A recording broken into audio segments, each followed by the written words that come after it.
እንዴት ዋላችሁ? ሰላም ነው? ሰላም። ካስኮ ደብረ ገነት ቅዱስ ገብርኤል አምረ ብርሃን ሰንበት ትምህርት ቤት ነበር እና አሁን ቀጣይ ሳምንት በመናከብረው የቅዱስ ገብርኤል በዓል ማስመለከተ አንዳንድ ጥያቄዎችን ለመጠየቅ ፈልጌ ነበር። አሁን የሚከበረው በዓል ገብርኤል ምን ያደረገበትን በዓል ነው የምናከብረው? አው ምንድነው ያዳነበት ቀን ነው መሰለኝ።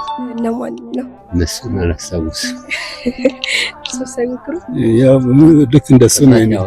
አናንያና አዛሪያን ከጻጻጻቱ እውነት እኔ ስለሱ አላውቅም፣ ግን ያው ገብርኤልን ብቻ በማክበር ነው ማውቀው። እግዚአብሔር ይስጥልን። ታኅሳስ ወር በ19 ደቂቃን እግዚአብሔር አምላካችን በተራዳው መልአክ በቅዱስ ገብርኤል አማካኝነት ከእቶን እሳት ያወጣበት በትልቁ ይከበራል።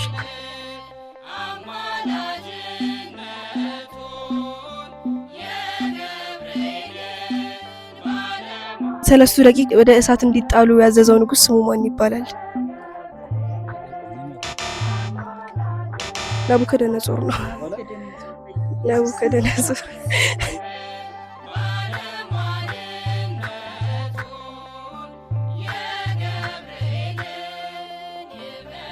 ገብርኤል ማለት የስሙ ትርጓሜ ምንድነው? ገብርኤል አብሳሪ መልአክ፣ አማላጅ ማለት ነው። ኢየሱስ ክርስቶስ ፊት ቀርቦ የእኛን ኃጢአት የሚያማልድ ማለት ነው። በዕብራይስጥ ኃይለ እግዚአብሔር ሲሆን ገብርኤል ማለት አብሳሪ ተብሎ ይታወቃል።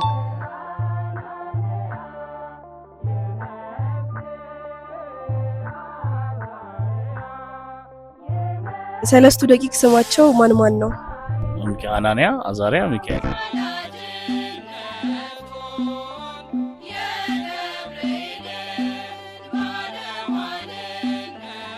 ይሄ ታሪክ በየትኛው የመጽሐፍ ቅዱስ ክፍል ላይ ነው የሚገኘው ወይም ምን መጽሐፍ ላይ ነው ያለው? ማቴዎስ ወንጌል ላይ ነው።